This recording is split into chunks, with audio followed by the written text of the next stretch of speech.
खरीदते हैं। क्या करते हैं? खरीदते हैं। जिस वस्तु को हम खरीदते हैं उसको हम क्या कहते हैं? Cost price. जितने रुपए में खरीदते हैं उसको कहते हैं कॉस्ट प्राइस। जैसे रितिका ने 500 रुपए का एक बुक खरीदा है। क्या खरीदा है? बुक। तो इस खरीदे हुए मूल्य का नाम क्या हो जाएगा? Cost price. कॉस्ट प्राइस को हम स्मॉल में शॉर्टकट में लिखते हैं CP. C for cost, P for price. ठीक है, मतलब कॉस्ट प्राइस का मतलब हुआ जो चीजें आप खरीदते हैं मार्केट में से उसको कहते हैं कॉस्ट प्राइस। जितने रुपए खरीदते हैं। अब देखिए सेलिंग प्राइस क्या होता है? सेलिंग प्राइस, अब देखिए दीपिका ने 500 रुपए का बुक खरीदा, अब उसने 600 रुपए का बुक बेच दिया। 600 में क्या कर दिया? सेल कर दिया, बेच दिया उन्होंने। अब देखिए खरीदी तो 500 रुपए में थी, बेच रही है कितने में? 600 में। जो जितने में वो बेच रही है उसको हम क्या कहते हैं? Selling price. क्या कहते हैं? Selling price.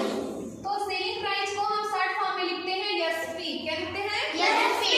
S for selling, P for price. अब देखिए सेलिंग प्राइस इनका कितना हो गया? 600 रुपी। और इनका कास्ट प्राइस कितना था? कास्ट प्राइस कितना था? 500 रुपीज, है ना? अब देखिए इनको लाभ हो रहा है, लॉस हो रहा है या प्रॉफिट हो रहा है? लॉस हो रहा है या प्रॉफिट? 500 रुपए में खरीद रही है, 600 रुपए में बेच रही है, तो इन्हें क्या हो रहा है? घाटा हो रहा है या नफा? नफा हो रहा है ना? कितने रुपए का नफा हो रहा है? 100। अब वो देखो जब इनका सेलिंग प्राइस जितना हो गया और कास्ट प्राइस जितना हो गया तब कौन सा फार्मूला लिखाएंगे हम? प्रॉफिट का। क्या लिखाएंगे? Profit. Profit is equal to क्या होता है? SP minus CP. एसपी आपका कितना था? 600 रुपीज। और आपका सीपी कितना था? 500 रुपीज। एसपी का मान यहाँ पे 600 या सीपी का मान 500 रखते हैं हम। टोटल 600 में से 500, 600 में से 500 आप जब सबट्रैक्ट करोगे तो कितना आ जाएगा? 100। कितना आ जाएगा? 100। यही आपका क्या हो गया? प्रॉफिट। आया समझ में? Yes ma'am. कास्ट प्राइस क्या होता है? सेलिंग प्राइस क्या होता है? प्रॉफिट। अब देखिए हम लोग लॉस पे आते हैं। लॉस कैसे फाइंड करेंगे? सेम इसी मेथड से। रितिका ने एक बुक 500 रुपए में खरीदा था। 500 रुपए में रितिका ने बुक को क्या किया था? खरीदा था। कॉस्ट किया था। कॉस्ट प्राइस कितना हो गया यहाँ पे? 500 रुपीज, है ना? अब देखिए अब खरीदी तो वो जो बुक है, रितिका ने जो बुक खरीदा हुआ है कितने रुपए खरीदा है? 500। अब उस बुक को वो सेल कर रही है। क्या कर रही है? सेल कर रही है 300 रुपीज में। कितने में?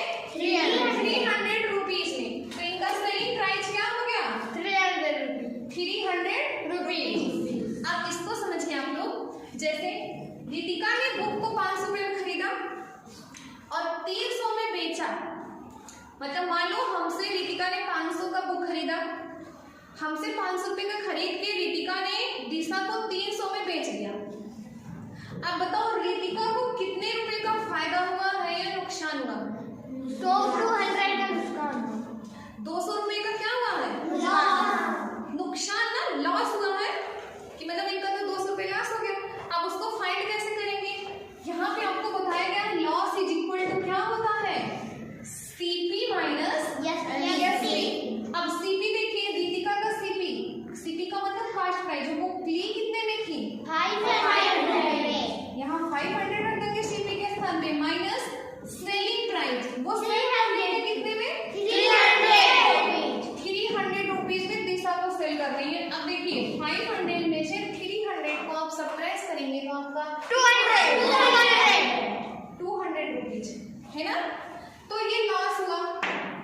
लॉस निकालना आ गया।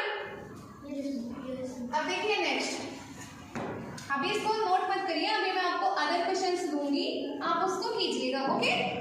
तब आप समझ पाएंगे। अब देखिए ये तो है आपका परसेंटेज फार्मूला, इसको हम बाद में